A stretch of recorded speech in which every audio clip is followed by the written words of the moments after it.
If you've ever played a FNAF Max Mode or watched someone play a FNAF Max Mode, then you've probably heard the excuse that the game has given the player such bad RNG that they can't win. You'll see this pretty often in FNAF 2 with Toy Bonnie or Foxy.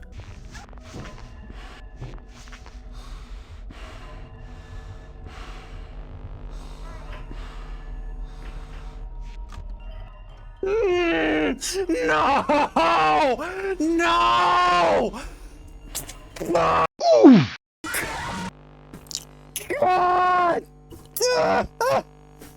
Or maybe in FNAF 3 with Springtrap. But what if these animatronics decided that enough was enough? Players beating every single max mode in a row.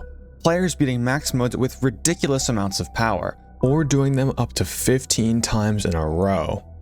Those days were over. In this series of videos, we'll be modding every single FNAF game to give me the worst possible luck no matter what. If anything has a chance to go wrong, it will go wrong. So it's time to answer the question: can you beat FNAF's max modes with the worst possible luck? I hope you enjoy. Here's how I'm going to be structuring this video. This is part 1 of what will likely be a 2-part series. In this video, we'll be covering FNAF 1 to 3, with part 2 covering 4 to UCN. Before I explain how I did on each buffed up max mode, I'll first explain the changes we made to each game, and why it's the unluckiest possible version of this game. So let's lay out some rules. We have to mod every single game so that anything that can go wrong will go wrong. For example, if Toy Bonnie enters the vent, yeah, he's never leaving. However, unlike my other challenges, to deal with these buffed up animatronics, we're going to need every bit of technical knowledge that we have, so glitches and game-breaking strategies are on the table, so long as they don't use any external programs to alter the game. Night skips like CG Plus and file editing are banned though, for obvious reasons. Because we're allowing cheese strats, I'm going to give each game a rating once we're done with it.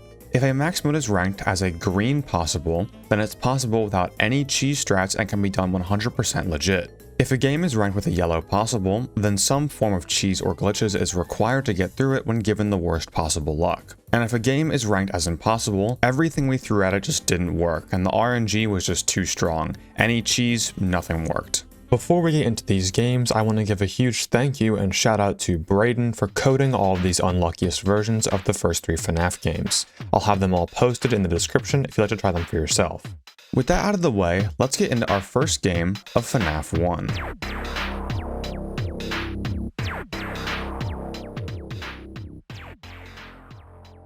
I'm gonna assume you have a basic understanding of movement opportunities and intervals if you clicked on this video, but if not, here's like a 20-second explanation. In FNAF games, every animatronic usually has a set time interval. Every interval, the game will generate a random number between 1 and 20 for that animatronic. If this number is less than or equal to their AI level, they will move, attack, or progress depending on who it is or what game we're in. Basically, every interval, animatronics have an AI in 20 chance to act. Now with that basic explanation out of the way, we can get into our changes in FNAF 1.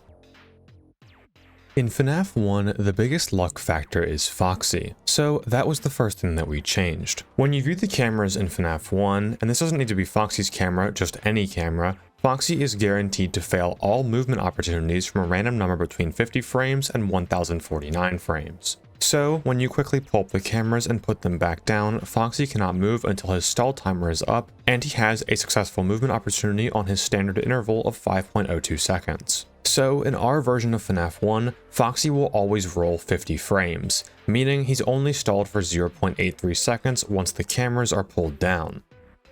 When Foxy hits the door, he randomly starts back in Pirate's Cove in stage 0 or 1. So in our version, he always starts in stage 1. Bonnie and Chica also have some changes. There aren't any AI caps in FNAF 1, so they can't just rush to the door and stay there forever. However, there is still RNG in their pathing. Here are Bonnie and Chica's movement trees. Anywhere that an arrow is pointing, Bonnie and Chica can go on a given movement opportunity, with all of these paths sharing an equal chance. For example, if Bonnie is in Cam 5, he has an equal chance to go to Cam 1B or Cam 2A. So in our version of FNAF 1, Bonnie and Chica will always take their fastest possible routes to our office doors. However, if they always took a scripted path, you'd be able to predict exactly when they'd be at the doors every single time with a timer. So when Bonnie reaches the hall corner, he has a 1/2 chance to go to the door and a 1/2 chance to go to the closet. And when Chica reaches the hall corner, she has a 1/2 chance to go to the door and a 1/2 chance to go to the east hall. Lastly, Freddy will always give you the shortest blackout possible, which ranges from 7 seconds to 12 seconds depending on when you black out.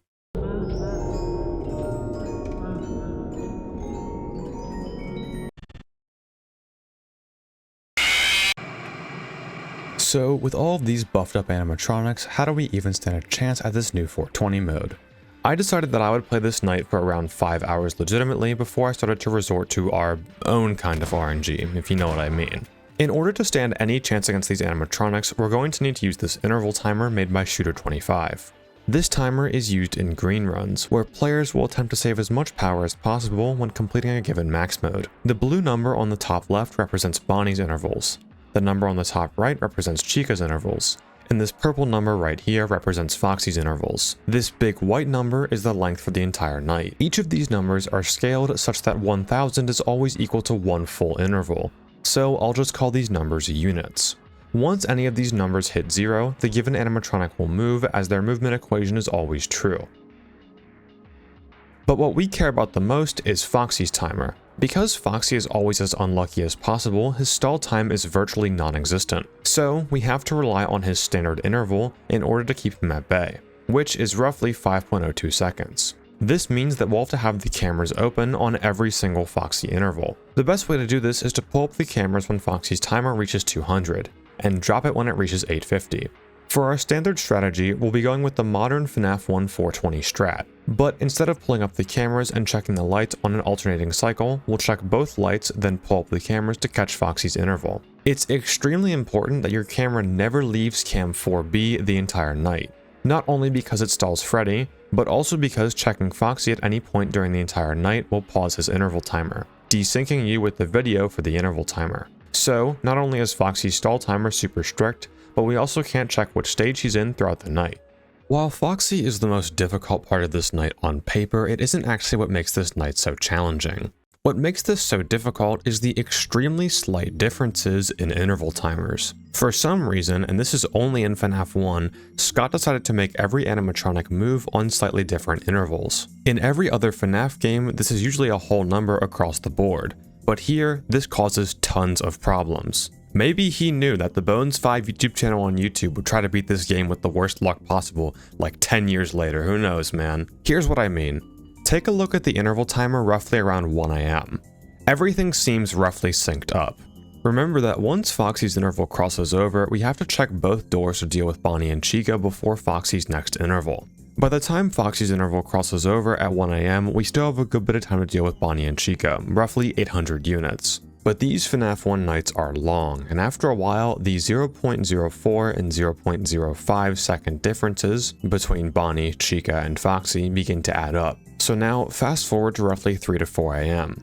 At this point, you're barely getting any time to check Bonnie and Chica, and if they both happen to be at your doors, it's game over. You'll have to start closing the door and reopening it before you even check Foxy, but even then, it still isn't fast enough. Not to mention, you have to be on perfect power pace, as you only have a 12-second power outage sequence at best. And with needing to be on the cameras for much longer to make sure you're over Foxy's intervals, this becomes a lot harder. Missing a single light check or not opening a door instantly will cause you to go off pace. In roughly 7 hours of breaking my neck to attempt this, I wasn't able to complete FNAF 1 with the worst possible luck. However, it may be possible with no cheese. Just extremely difficult. I'll be putting the link to this version of FNAF 1 in the description along with the interval timer. If anyone would like to attempt this challenge for themselves and prove that it is in fact possible, that's great and I'd love to see it. But from my personal experience, the power and desync on later hours just wasn't enough and I couldn't do it. As far as cheese strats go, FNAF 1 has multiple that we can use.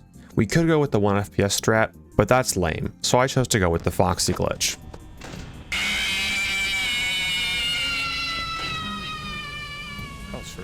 I think it's a bit more fitting, as Foxy has definitely caused us the most pain this time around. I've explained this glitch in detail before on other videos, so I'll just give a brief explanation here. Basically, when you open a door in FNAF 1 right as Foxy gets to the door, he's gonna wait right outside the door until it's fully open, then enter and jump scare you. So for the 12 frames that the door is in this opening animation, Foxy is at the door but he is not jump scaring you. During these 12 frames, you can turn on the light, which has a 20% chance to flicker every single frame. When this flicker happens, the entire sprite for the office resets, which deletes Foxy's sprite and makes the rest of the night completely free. So for FNAF 1's unluckiest max mode, I'm giving it a possible with cheese. Now, that was a bit of a boring conclusion. However, for our next game, which is considered by a lot of players to be the most RNG-based FNAF game, it really could not be any more different.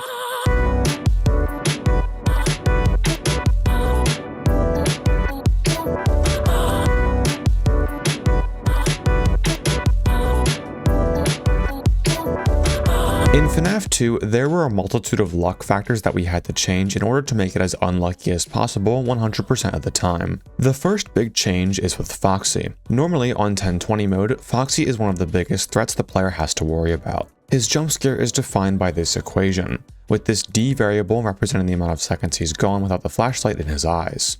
But what we're interested in is this random 0 to 4 right here. This part of the equation determines how much leeway you have with Foxy when using the flashlight.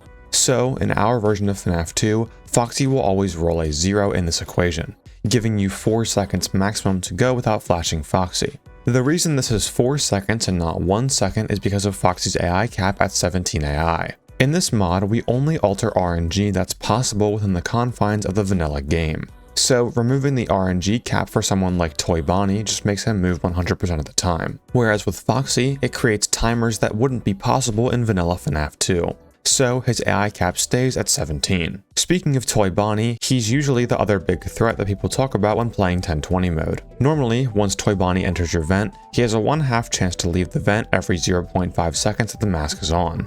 Because this is a 1/2 chance, we've modded Toy Bonnie to never leave the vent.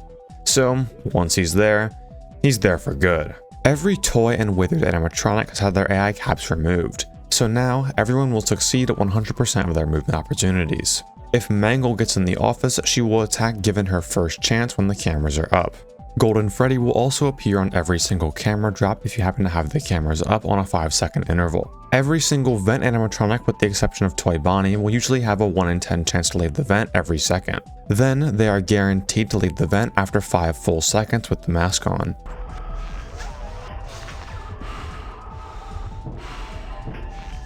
In our version, this 1 in 10 chance does not exist, and vent animatronics will only leave after the full 5 seconds. Lastly, the puppet will succeed every single movement once the music box runs out. Normally, the puppet will roll a 1 in 4 chance to stay in the box for an additional second after the music box runs out. So, with our mod, she won't instantly leave every time. So, with all of these changes, how can we possibly stand a chance at this 1020 mode? My first thought was to see if the current best 1020 strategy in the meta would work. For those who don't know, the most consistent and humanly viable 1020 strat at the moment is brayden strategy. This strategy relies on how Golden Freddy's spawns work. Basically, if you never have the cameras open on 5-second intervals, Golden Freddy can never spawn. So you can flash through blackouts and wind for 9 full ticks on every single music box cycle. In addition, Toy Bonnie entering the vent will always be set on a counter of 200 frames or 3.33 seconds. So if you have the vent light on during 3.33 and 8.33 second intervals, you can completely stall Toy Bonnie entering the vent. However, there's a major problem with this strategy during this challenge. Because of the way we're setting up blackouts with the brayden strat, we'll never be able to hit both Toy Bonnie intervals of 3.33 and 8.33. So eventually, Toy Bonnie will show up. Toy Bonnie has a 1/3 chance to leave the vent every second when a blackout is happening. But because this is a chance, he's never going to leave. So unfortunately, any traditional 1020 strategies aren't going to work here. We are going to need a strategy that prevents Toy Bonnie from ever entering the vent across the entire night. So let me introduce you to -7.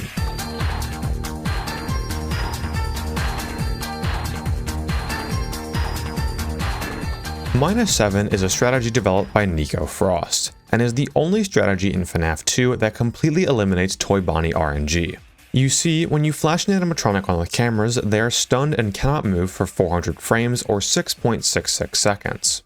This will apply to every animatronic present in a given camera, although you may only see one present because of sprite priority. Lucky for us, all 7 of the animatronics that we can stall have to go through these 3 cameras, hence the name -7. Toy Bonnie and Withered Chica have to go through cam 4, Withered Bonnie, Withered Freddy, and Toy Chica have to go through cam 7, and Toy Freddy and Mangle have to go through cam 10.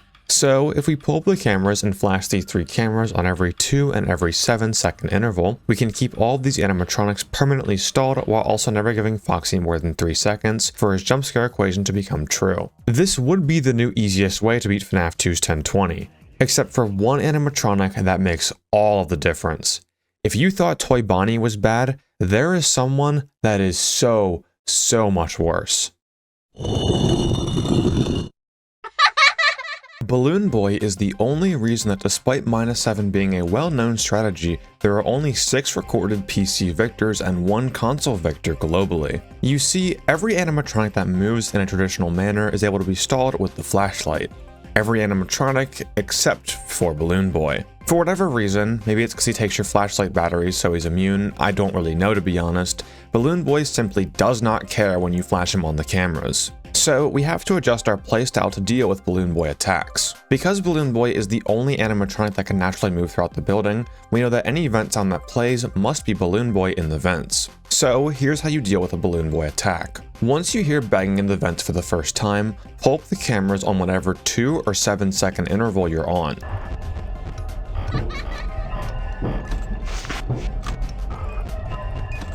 But make sure you get out of the cameras before the next 5-second interval. Because Balloon Boy doesn't have a kill timer, he can only move into the vent blind spot when the cameras are up, and will cue his movement once the next 5-second interval passes. Because we're playing with the worst possible luck, Balloon Boy is never going to fail movements. So we know he's guaranteed to cue his movement on this 5-second interval. Now, pull up the cameras and flash 10, 4, and 7 as fast as you possibly can. Then, immediately drop the cameras and put on the mask. Now, it's a battle of reaction time. Balloon Boy is going to wait in the vents for a maximum of 5 seconds. So, the moment his sound cue for leaving the vent begins to play, you need to pull up the cameras and flash 10, 4, and 7 again as fast as you possibly can. Now, here's what a full Balloon Boy attack looks like in normal speed.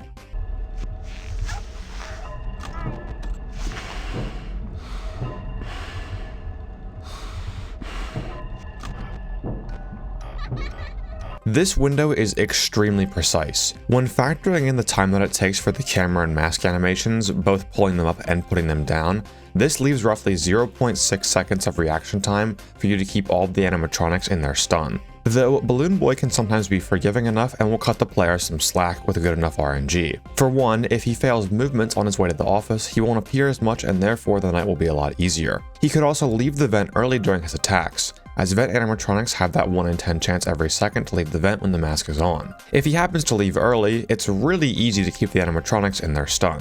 During my first -7 completion, Balloon Boy attacked a total of 10 times. During 6 of those times, he left the vent early by hitting a 1 in 10 chance on one of the 4 seconds he was in the vent. Meaning that throughout my first -7 completion, I only really had to deal with 4 hard Balloon Boy attacks. Now, with our version, Balloon Boy can no longer fail movements on his way to the office, and he never leaves the vent early. So do you want to guess how many perfect Balloon Boy attacks we have to survive?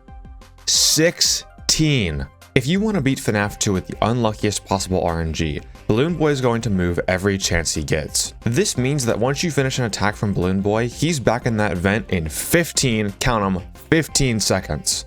In order to survive the night, you'll have to have insanely cracked aim and reaction time. Messing up in the slightest will cause the animatronics to be free from their stun, or for you to lose precious music box time.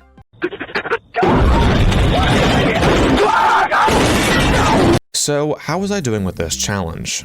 Not great, to be honest. After 2 hours of attempting this challenge, I was struggling to even get past the 1 minute 30 mark. The camera buttons were just so small, and to rapidly hit all 3 of them consistently seemed like impossible precision, until I got an idea. In FNAF games where players have to hit specific locations super quickly, players will sometimes use sticky note strategies, and put sticky notes on their monitor so they can aim to a location before it's even on screen. Some examples of this would be Munch Jr. from Five's Chuck E. Cheese Rebooted, or the reset ventilation button in Ultimate Custom Night. I figured that if I used sticky notes and placed them on cameras 4, 7, and 10, I could aim at those cameras while the camera monitor was still being pulled up, meaning I could hit the cameras a few frames faster. This was starting to make a bit of a difference in helping me survive Balloon Boy attacks, but I still wasn't consistent enough. So I needed to go to boot camp. Shooter25 had developed a practice mod for FNAF 2, where you can make Puppet never leave the box, among other challenges and cheats. So I would run into a game of 10-0 with the box never running out and just practice hitting these 3 cameras over and over and over again. But even with this practice, I still couldn't get the hang of it in an actual game setting. So I had to think a little bit deeper, and then I realized, more often than not, I was failing to hit cameras 7 and 10 by either overshooting or undershooting the camera button. These cameras roughly form in a triangle pattern. Does this motion remind you of anything? That's right, the last video where I attempted my hardest FNAF challenge yet, Rat and Cat All Challenges. When Rat and Cat were moving in this triangle-like pattern, there was one situation where I would fail the most, having to move in a diagonal pattern to the bottom right. If you'd like to see a bit of a deeper look on this wrist movement and aiming, I highly suggest you go and watch that video after this one. But in the case of FNAF 2, I realized what I had to do. If I wanted to eliminate the motion of moving to the bottom right, I just had to change the order that I flashed the cameras in. Up to this point, I had been flashing in the order of 4, 7, and then 10. Now I would flash in the order of 10, 4, and then 7, perfectly matching the motions that I would use in the prediction movement for Rat and Cat. I also figured that with much smaller movements, I would need to be more precise. So, for the sake of better aim control and to not shatter my wrist any longer, I ditched my old mouse pad with a wrist rest in favor of a flat pad with more room, and turned the DPI of my mouse down to lower the overall sensitivity. Now I could accurately hit all 3 cameras much more consistently. I also figured that instead of flashing the 3 cameras separately in quick succession, I could keep the flashlight held down. That way, the only thing that I had to focus on was my mouse movement. Keeping the flashlight held down during Balloon Boy attacks comes with another added bonus. When coming up from a Balloon Boy attack, the frame that you open your cameras, you'll always be on the 3rd camera in your cycle, which for me is cam 7. So you'll only need to click 2 cameras in the recovery. By only hitting 2 cams, you'll mess up less but also get more time on the music box. For one final optimization, I had to address one problem. Sometimes during the recovery phase after a Balloon Boy attack, I would fumble and click cam 1 when trying to flick to the music box to wind. So instead of doing 2 separate clicks to click on cam 11, then click to wind the music box, you can click on cam 11, then keep the mouse button held down, as you don't need to separately click to start winding the box. You just have to have your cursor over it with the button held down. With all of these optimizations, I was able to score a personal best of 330 on the timer, but I finally felt that I was getting somewhat consistent with this challenge. I felt that it was finally time to prove that FNAF 2 truly isn't a luck-based max mode. After all of these years of people calling it impossible and true RNG, it was finally time to fight every animatronic at their absolute strongest, in the absolute worst 1020.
Oh my god, that was a fluke from 330.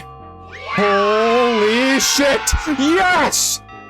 Oh my god! Oh. Holy shit! Oh my god. I am shaking so bad.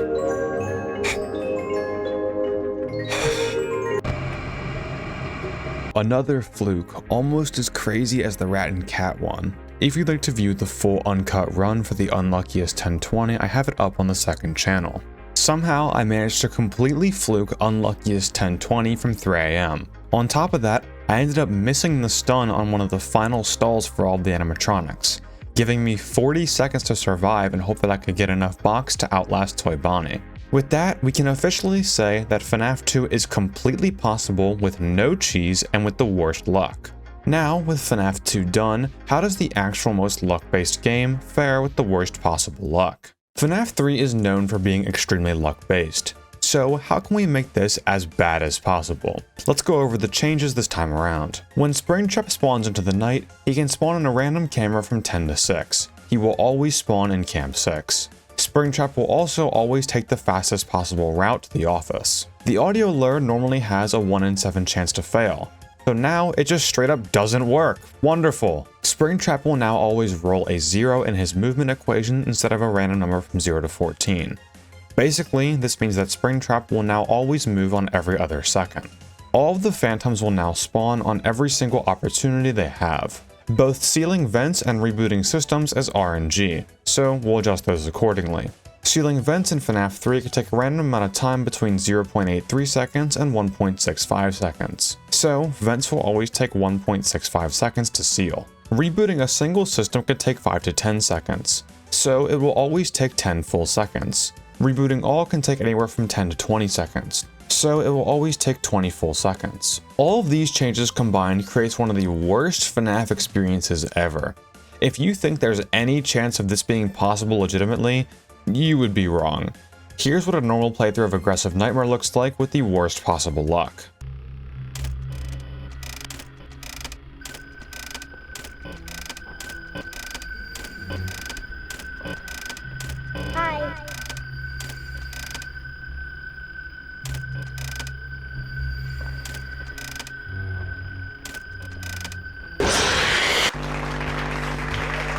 So yeah, we're immediately resorting to cheese strats. In FNAF 3, there's really only one cheese strategy, and that's the FGP or Freddy Game Player strategy. Once Springtrap enters your office, he can only actually jump scare you when 2 conditions are met. If you have a ventilation error, whether it be from idling in the office too long or from a phantom jump scare, or if you have the cameras or maintenance panel up for a collective second. On every night except night 6, the ventilation will naturally fail after a given number of time, decreasing each night. But because the ventilation cannot naturally fail, the only way for the ventilation to fail is through phantom jump scares or idling in the office for more than 10 seconds. So if we pull up the cameras for as little time as possible, we can stretch how long we survive in the office. Optimally, you'd flip the cameras up on every 9.99 second interval.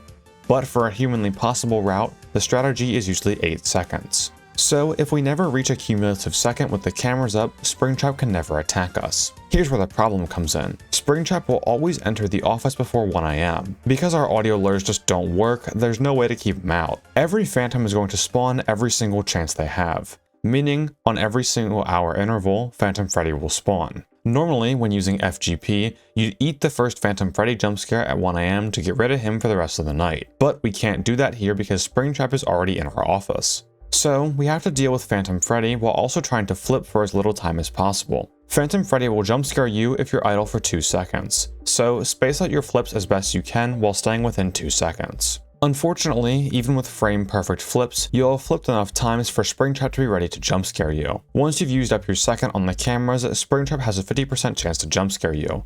So with our mod, he's always going to kill. I wasn't able to get very far with this cheese strat. But for a moment, let's see if it would be possible with a tool-assisted run. Let's assume that every single flip you do is always frame perfect, a 1-frame flip, as 0-frame flips don't exist in FNAF 3. So you have 60 total flips before Springtrap is guaranteed to jump scare you. Springtrap will usually be in the office by 40 seconds, so that's when our 60 flip countdown starts. From 40 seconds to 102, we use 3 flips. Then, in order to deal with the first Phantom Freddy spawn, we have to flip a total of 12 times, as he's active for roughly 23 seconds. We then have to flip 6 more times to get to 2 AM, where Phantom Freddy will spawn again. So add 12 more flips to that counter. We then flip 6 more times to get to 3 AM, and then 12 more times to get past the 3 AM Phantom Freddy. We can flip 6 more times to get to 4 AM, but there's no possible way for us to get past Phantom Freddy. So if I had to estimate the most perfect run of FNAF 3 with the worst possible luck, it would be around 408, assuming every single flip you hit was frame perfect.